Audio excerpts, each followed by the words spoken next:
welcome to Honoring MLK, presented by the Commission on Community Relations and Development. This year's theme is Empowering Our Community, Building Peace. It starts with me, and it definitely does. I'm KT of Goldsboro's Curtis Media Group 92.7 Jams. Thank you to everyone who is joining us virtually right now. I'm super excited to have you with us. I wish you was here in person, but of course the pandemic, we have to be safe, so thank you. And besides, our keynote speaker is a doctor, so we can't have that, right? So hopefully you guys are at home, you're doing well today. If you get out and do some service today, it is National Service Day. I hope you do that as well. So again, I'm KT of Curtis Media Group's 92.7 Jams, and I'm super excited to invite our first speaker, our Mayor David Ham.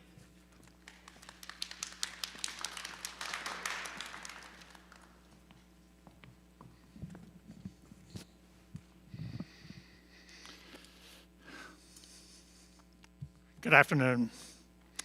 It's my pleasure to welcome you to the 34th Annual Dr. Martin Luther King Jr. Remembrance Day. We're not coming together and fellowshipping today as we have in the past, when it was customary for us to meet and have lunch and fellowship at the MLK Holiday Luncheon. Instead, we're meeting virtually due to the restrictions placed on us by COVID-19 and its various viruses.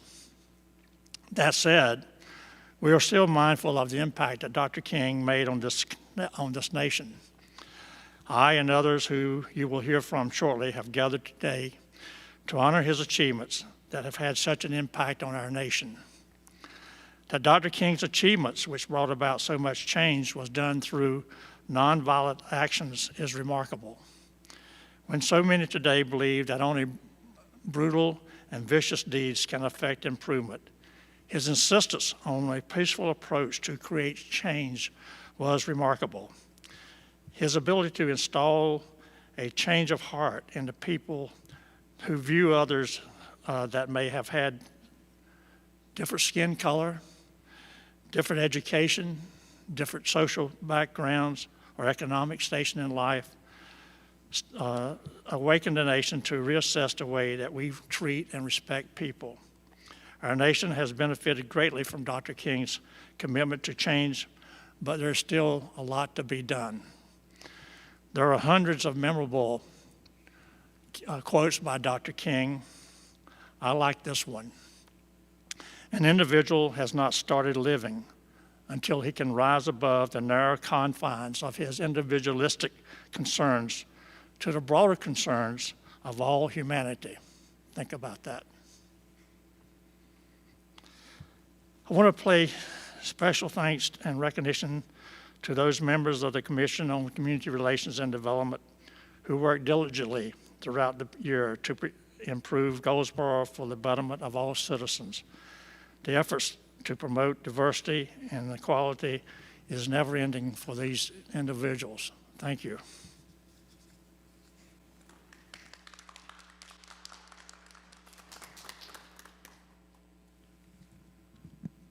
Short here, so I'm going to keep pulling down the mic. Again, thank you to everyone who is joining us virtually. We are honoring Dr. Martin Luther King today. And what's so crazy is a couple of years ago, this is an annual event. They typically have a luncheon, and I was sitting in the audience, and I'm like, man, I would really love to host that one year. And then 2 years later, here I am. So I'm telling you, speaking it into existence. And you want to know that Dr. Martin Luther King was one of those who spoke things into existence all the time. He was a man of inner strength and peace and community, and that's what we are. So I'm super excited to be here today. All right, so we do have a very packed show for you. I'm super excited to announce this next group that's coming up, because one thing about our culture and our community is singing. We always sing, this goes back to times to where before we were free, before the Civil Rights Act, and we are super excited to have them here today, Miss Victoria Atkins and the Goldsboro High School Showstoppers.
Oh man, so awesome. Such a great group of kids. I actually seen them perform a couple of times before, so I'm super excited. And if you know Miss Victoria Atkins, you know she's about her business when it comes to performing. They always have showcases too at Goldsboro High School sometimes, and they're typically free. So definitely go check them out whenever you get a chance. All right, earlier I was talking about music and song and always being part of our culture, but spoken word is honestly a part of our culture as well. It was times to where we could not speak. So I'm super excited to introduce our spoken word artist, Green Fire Motivation, aka Miss Judy Owens.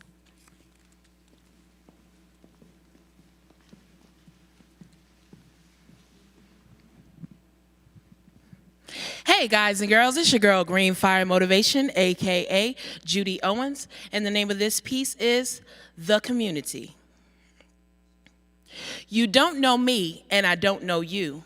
Standing on this stage, I have nothing to prove. But guess what? You do. See, my message is to empower you, to give you permission to improve the things in your community that need your attention too. Is that the phone ringing? Answer it. It's the community on the line. The Word of God says, if you seek, you shall find. Those in the community who are on their grind, behind a veil of humility is where they hide. Working while shedding blood, sweat, and tears to shield you from negativity, criticism, and calm the citizens' fears.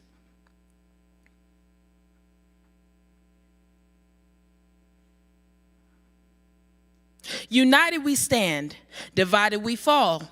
An open hand holds nothing, but a strong fist strikes a mighty blow. Each one, teach one, reach one, teach one. The work of the Goldsboro community is never done. Even though you don't have a title, your participation is still vital. Find your niche, work, make it fit. Each hand helps us all. Not stick by stick, but brick by brick, building joy, love, and peace. And everyone in the community has someone to lean on when they're feeling weak. A public service announcement from the Goldsboro community leader says it all starts with me. Thank you.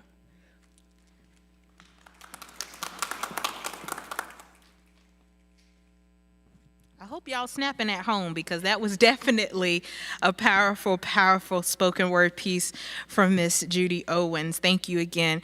All right, so she talked about community in her piece, and that is one thing that I've always been a huge part of, our community, loving our city. And working with Curtis Media Group, I learned a lot of things that I did not know, how the city works different from the county, but at the same time it's all together. And one working piece is the Wayne County Public Library, which I used to go to all the time if I wasn't at the skating rink. But I do want to introduce the director, Miss Donna Phillips.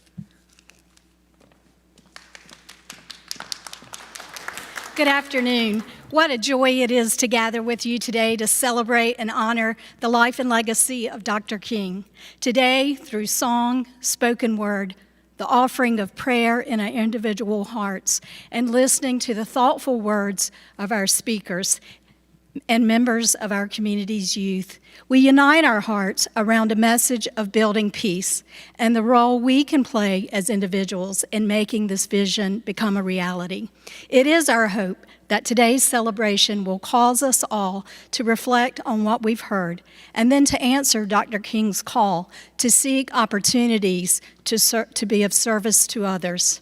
I'm here today to invite all citizens of Wayne County to continue the dialogue about building peace with your family members, friends you haven't met yet, and neighbors. And one way you can do this is by attending our community conversation being offered by Wayne County Public Library in collaboration with Wages.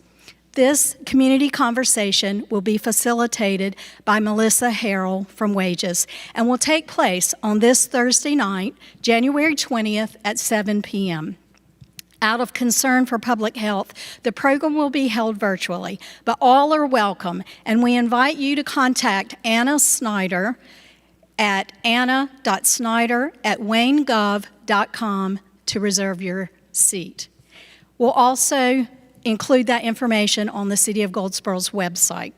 And finally, the library would also like to invite all community members to participate in a 2-question survey that you can find on our website, wcpl.org. This is an opportunity for you to share your voice about what you think it means or looks like to live in a peaceful community, and we invite you to participate. You'll find a slide on the library's website called Peace in Our Community, and we hope you will participate. Thank you.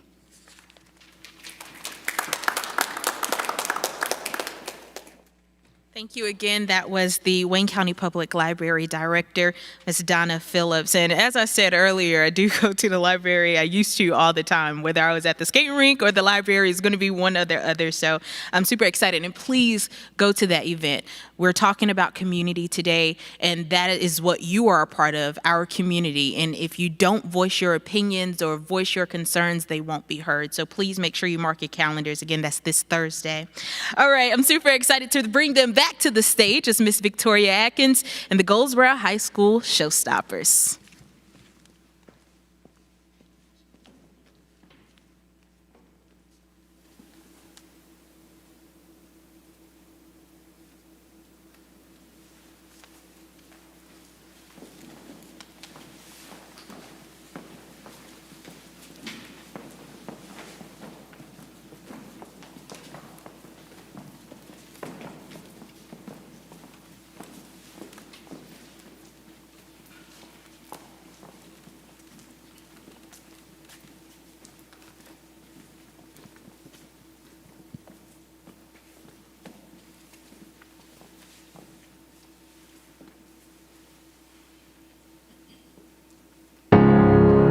Broken down and tired of living life on a merry-go-round, and you can't find a fighter. I see it in you, so we gon' walk it out and move mountains. We gon' walk it out and move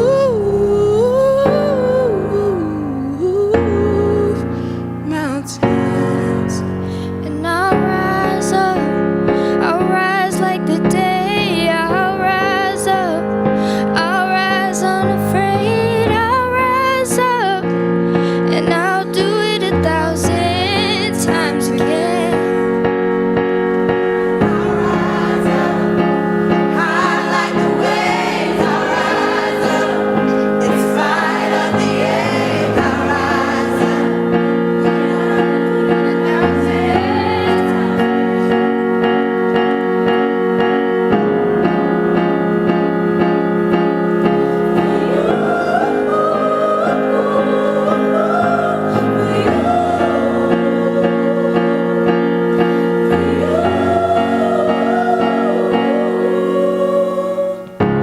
When the silence isn't quiet and feels like it's getting hard to breathe, and I know you feel like dying, but I promise we'll take the world to its feet. Move mountains, bring it to its feet and move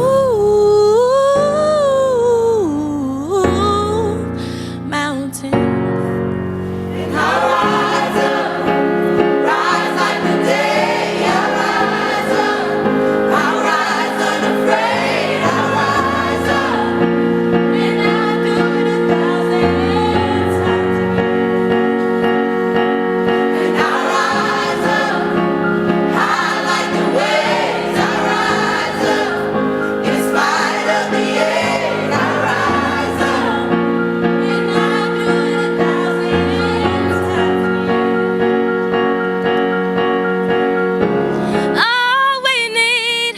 All we need is hope, and for that we have each other, and for that we have each other, and we will rise, and we'll rise. Oh,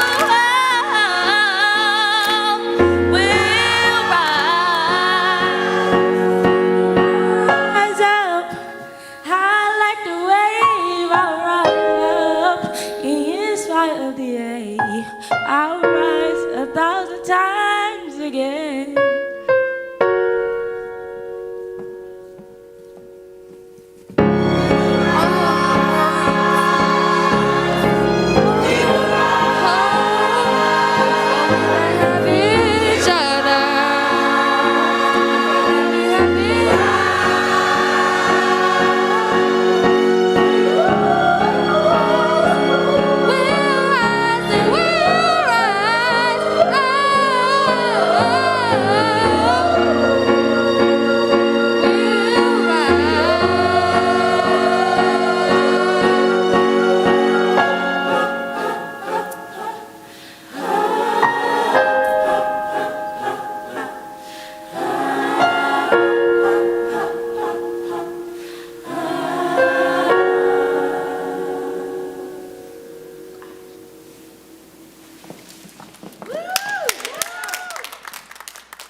I'm proud of myself because if you know me personally, you know that I'm a crybaby. So I'm super proud that I did not cry, but great job to the Goldsboro High School Showstoppers and their director, Miss Victoria Atkins.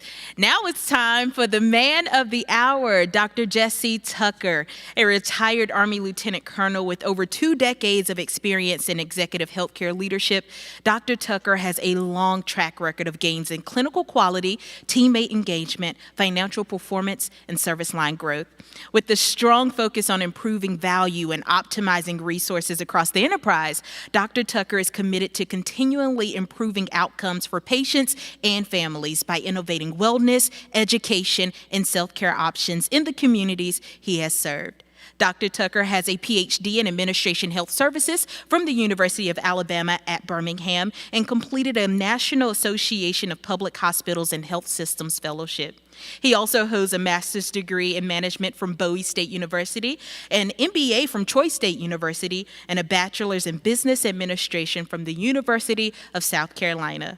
Dr. Tucker and his wife, Dr. Patricia E. Kennedy Tucker, live here in Goldsboro and have 2 children. Please help me in welcoming our keynote speaker, Wayne UNC Healthcare CEO and President, Dr. Jesse Tucker.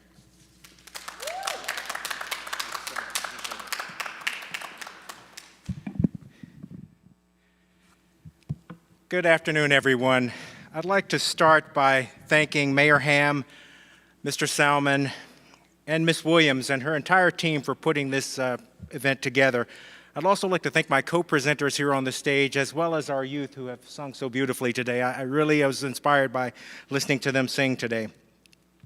But I want to thank them again, Ms. Williams, for scheduling this event to honor a true hero and a great man who sought to be a tide to lift all boats and elevate us all, Dr. Martin Luther King, Jr.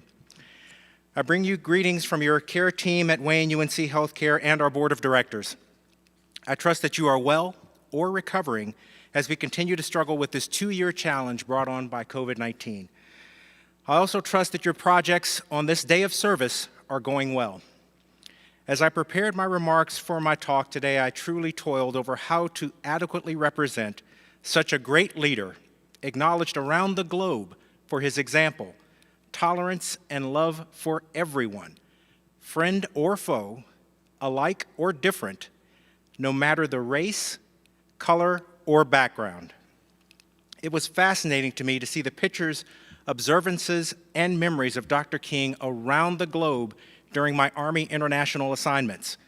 It showed the profound impact that his short but very significant life had on the entire world.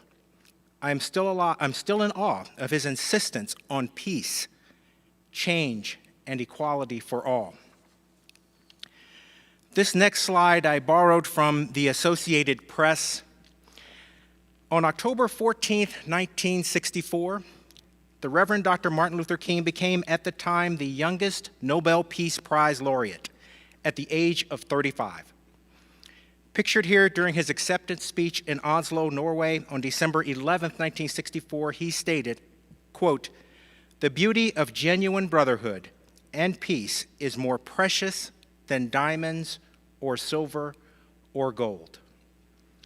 He also donated every dollar that he received as a result of this unprecedented recognition.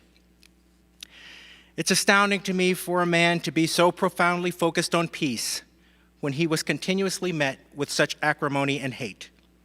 He, however, never advocated for violence, even against those cowards that would ultimately take his life on that dark, dark day on April 4th in Memphis, Tennessee, less than 4 years after this picture was taken.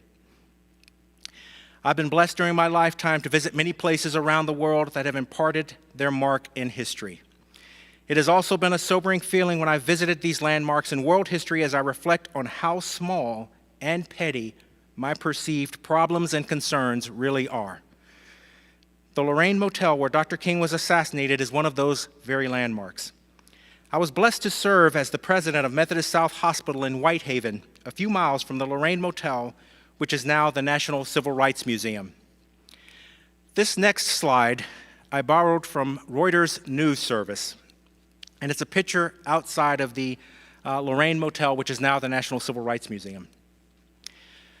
I strongly recommend visiting the museum if you have the opportunity because it gives you a remarkable view of the life of a great leader, example for all, a father, a husband, an incredibly patient, tolerant, and forgiving man.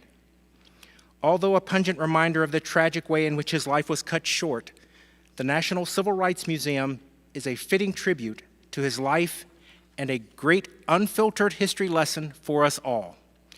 The lessons are many, but I'd like to share 3 things that I personally took away from my time, which is, by the way, far too short given the centuries of information and documentation displayed and presented in the museum. First, life is too short to spend it hating someone no matter what they do. This next slide I took from Stanford University and also Reuters News Service. I am a mama's boy, I have to admit that. But something that my father and my grandfathers taught me is that I should never lower myself to the level of those that would do me wrong. They never used those exact words, but over the years that they imparted their fatherly and grandfatherly guidance, patience, and advice, this quote by Dr. King truly summarizes what they attempted to teach me and make me the man that I am today. I think that we can all agree that we have far too much hate today, and if asked to verbalize why, too many of us, if we took a real step back, would see the futility and destruction of our fixation on our perceived and sometimes non-substantive differences. While in jail in Birmingham, Dr. King penned an open letter to the local clergy that disapproved of his complaints about segregation. In this letter, he states, quote, "All segregation statutes are unjust because segregation distorts the soul and damages the personality. It gives the segregator a false sense of superiority and the segregated a false sense of inferiority. Dr. King understood the potentially irreparable psychological damage caused by the adherence to the fictitious foundations of racism and ultimately lost his life attempting to share that knowledge with everyone." This next slide I took from Forbes magazine.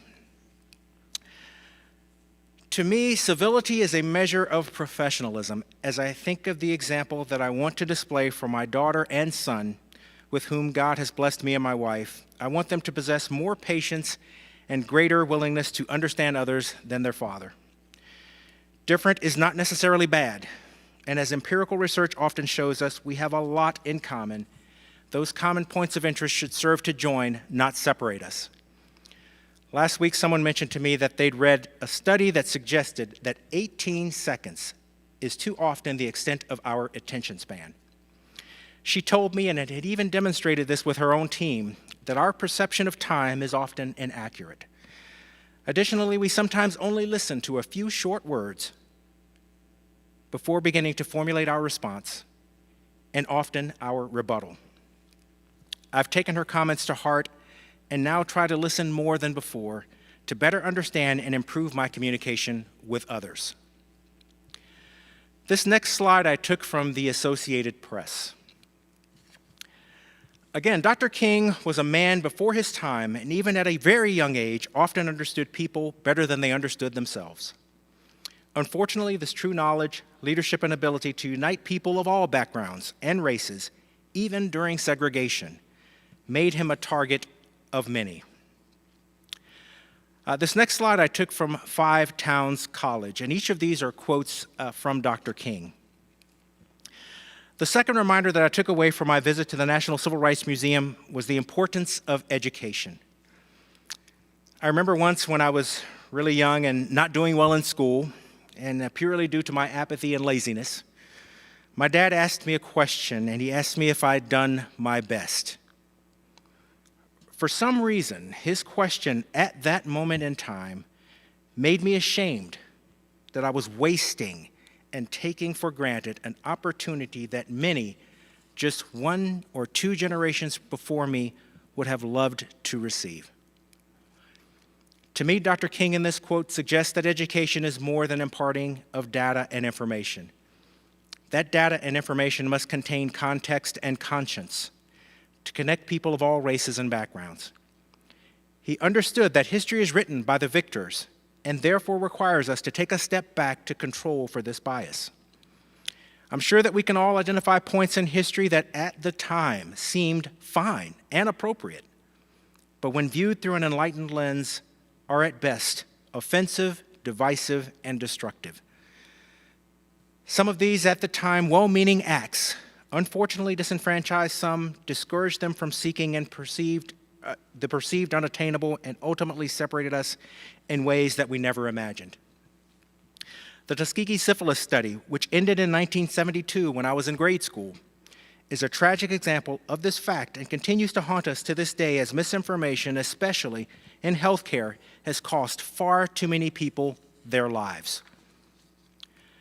This next slide I took from PBS, and it's a quote about health from Dr. King. We've come a long way in a short time since the Tuskegee syphilis study. We are far from done, but we've markedly increased diversity in education and research. As I read about 34-year-old Dr. Kizzmekia Corbett, the developer of the Moderna vaccine, I couldn't help but think that Dr. King would be so proud of her efforts to help everyone, no matter their lot in life, to survive COVID. We're still not done, but our ethical standards via institutional review boards, or IRBs, peer-reviewed processes for research, and even the blinded research done right here in North Carolina by UNC helps to identify opportunities to improve health equity.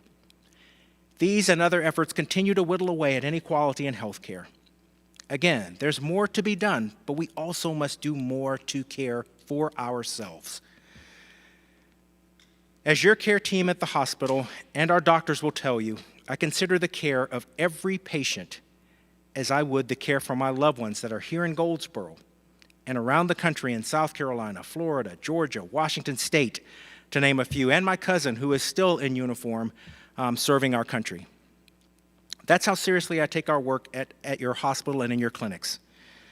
We still have work to do, but please be assured that our goal at your hospital and in your clinics is to be there for you when you need us and to provide compassionate, high-quality care. The Robert Wood Johnson Foundation developed a model a few years ago that suggests that the social determinants of health, what and how much we choose to eat, unhealthy consumption of drugs and alcohol, the lack of exercise, as well as other environmental factors and bad personal decisions, are far greater predictors of our health status than anything that our doctors can do to help us. As my doctor has counseled me, just making small adjustments in my diet, like lower sugar oatmeal, consuming more fiber, and walking at least 30 minutes a day, can greatly improve your health. Please consult your doctor and discuss what changes are most appropriate for you, but I challenge everyone to consider what more we can do to help ourselves to be healthier. This next slide I borrowed from the Chester County, Pennsylvania MLK virtual celebration of last year.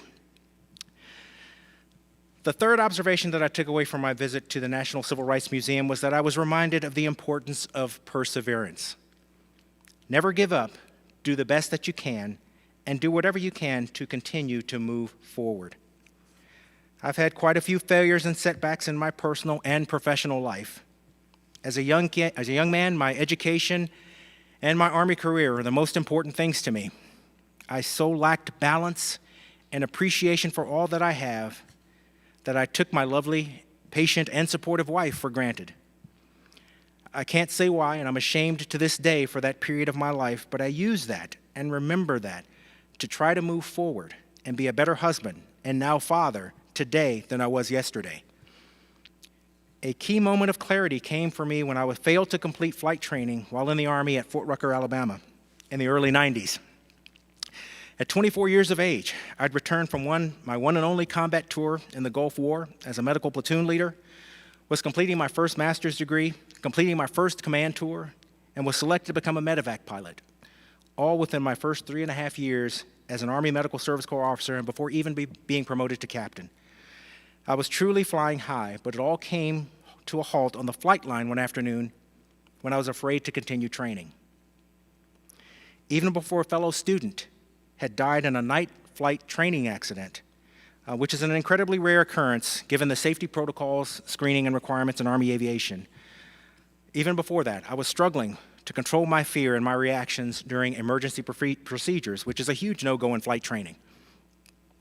And what I can only describe as paralyzing fear, I kept envisioning that I would crash, and as a medevac pilot, I would cause crew members and my patient to lose their life.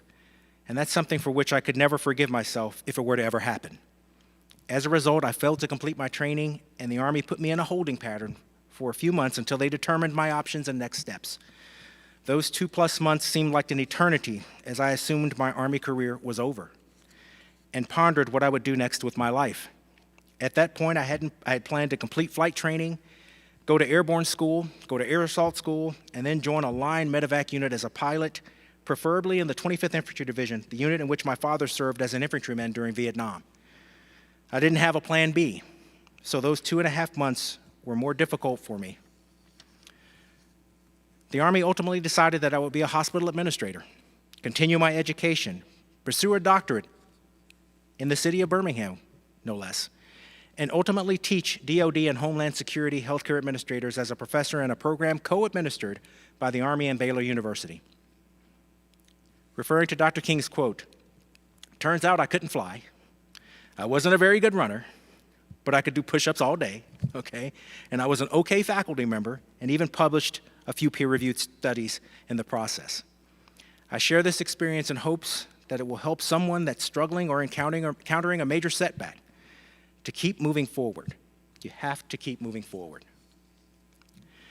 This final slide comes from the Morehouse School of Medicine in Atlanta. I would like to leave you with this final quote, dedicating his life to nonviolence and social justice. It is tragic that his life was cut short by those that represent and defend the antithesis of for what he stood. As we honor his life and legacy, this is a painful reminder of the power of hate and evil, as well as the love and good that he represented and wanted for us all. I'd like to read the final passage of Dr. King's letter from the Birmingham jail. Quote, "I hope this letter finds you strong in the faith. I also hope the circumstances will soon make it possible for me to meet each of you, not as an integrationist or as a civil rights leader, but as a fellow clergyman and a Christian brother. Let us all hope that the dark clouds of racial prejudice will soon pass away and the deep fog of misunderstanding will be lifted from our fear-drenched communities. And in some not too distant tomorrow, the radiant stars of love and brotherhood will shine over our great nation with all the scintillancy and beauty. Yours for the cause of peace and brotherhood, Martin Luther King, Jr." End quote. Thank you for your time today, and I pray that you and your loved ones and friends remain well and safe. Thank you.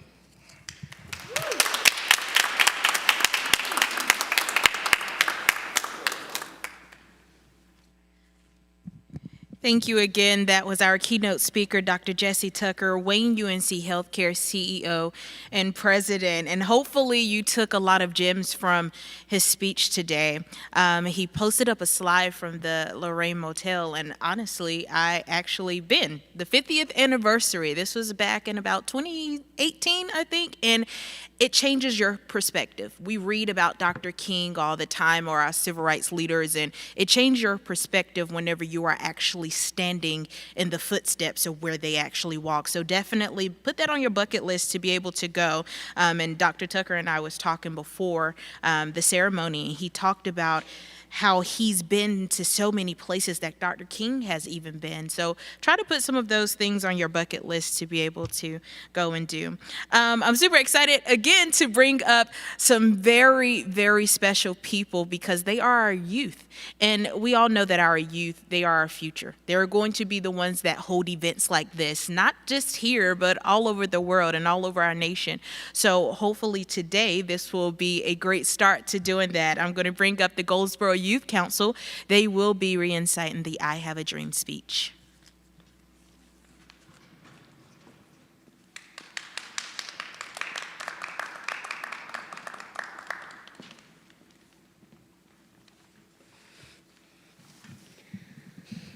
Five score years ago, a great American in whose symbolic shadow we stand today signed the Emancipation Proclamation. This momentous decree came as a great beacon light of hope to millions of Negro slaves who had been seared in the flames of withering injustice. It came as a joyous daybreak to end the long night of their captivity. But 100 years later, the Negro is still not free. 100 years later, the life of a Negro is still sadly crippled by the manacles of segregation and the chains of discrimination. 100 years later, the Negro lives on a lonely island of poverty in the midst of a vast ocean of material prosperity. 100 years later, the Negro is still languished in the corners of American society and finds himself in exile in his own land. And so we've come here today to dramatize this shameful condition. But there is something that I must say to my people, who stand on the warm threshold which leads into the palace of justice. In the process of gaining our rightful place, we must not be guilty of wrongful deeds. Let us not seek to satisfy our thirst for freedom by drinking from the cup of bitterness and hatred. We must forever conduct our struggle on the high plane of dignity and discipline. There are those who are asking the devotees of civil rights, when will you be satisfied? We will never be satisfied as long as the Negro is the victim of the unspeakable horrors of police brutality. We can never be satisfied as long as our bodies, heavy with fatigue of travel, cannot gain lodging in motels of the highways and hotels of the cities. We cannot be satisfied as long Negroes' basic mobility is from a smaller ghetto to a larger one. We can never be satisfied as long as our children are stripped from their selfhood and robbed of their dignity by signs stating, "For whites only." We cannot be satisfied as long as a Negro in Mississippi cannot vote and a Negro in New York believes he has nothing for which to vote. No, we are not satisfied, and we will not be satisfied until justice rolls down like water and righteousness is a mighty stream. I have a dream that one day this nation will rise up and live out the true meaning of its creed. We hold these truths to be self-evident, that all men are created equal. I have a dream that one day every valley shall be exalted, and every hill and mountain shall be made low. The rough places will be made plain, and the crooked places will be made straight. And the glory of the Lord shall be revealed, and all flesh shall see it together. With this faith, we will be able to hew out of the mountain of despair a stone of hope. With this faith, we will be able to transform the jangling discord of our nation into a beautiful symphony of brotherhood. With this faith, we will be able to walk together, to pray together, to struggle together, to go to jail together, to stand up for the freedom together, knowing that what we will be free one day. And this will be the day. This will be the day when all of God's children will be able to sing with new meaning. My country, 'tis of thee, sweet land of liberty, of thee I sing. Land where my fathers died, land of the pilgrim pride, from every mountainside, let freedom ring. And when this happens, and when we allow freedom ring, when we let it ring from every village and every hamlet, from every state and every city, we will be able to speed up that day when all of God's children, black men and white men, Jews and Gentiles, Protestants and Catholics, will be able to join hands and sing in the words of the old Negro spiritual, free at last, thank God Almighty We are free at last.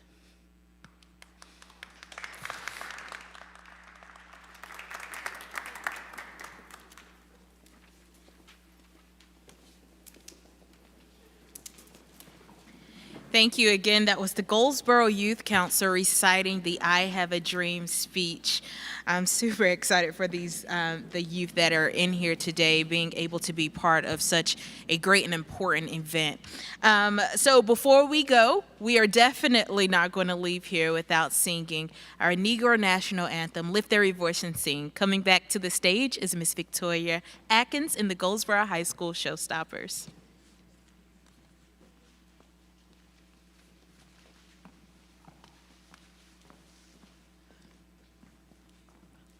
And for those of you who are home, please stand up, of course, and sing along with us. The words will be on the screen.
Facing the rising sun of our new day begun, let us march on till victory is won. God of our weary years, God of our silent tears, thou who hast brought us thus far on the way, thou who hast by thy might led us into the light, keep us forever in the path we pray. Lest our hearts drunk with the wine of what we forget thee, lest our feet drunk with the wine of the world we forget thee, shadowed beneath thy hand, may we forever stand true to our God, true to our native land.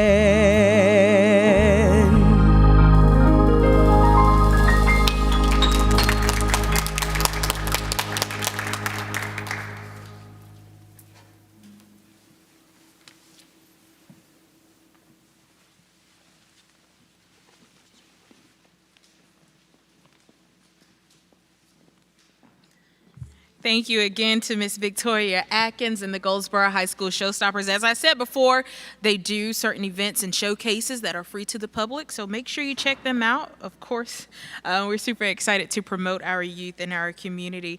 Well, that concludes Honoring MLK. Again, this year's theme was Empowering Our Community, Building Peace. It starts with me, and let today be the day where it starts with you. Thank you again to the Community Relations and Development Department and Director, Ms. Felicia Williams. Honestly, you have not seen her at all, but she put this thing on, and I am super excited for her and this new role that she has. Thank you so much for having us this afternoon. I also thank you again for supporting me and having me as the event host in Curtis Media Group. We are very grateful for that as well. To you who are at home, again, today is a National Day of Service. Typically, a lot of people go out and do service in honor of Dr. Martin Luther King, and let that be today. All right, I always end my shows with saying, as always, remember, success is a journey. It's not a destination. I'll see you later.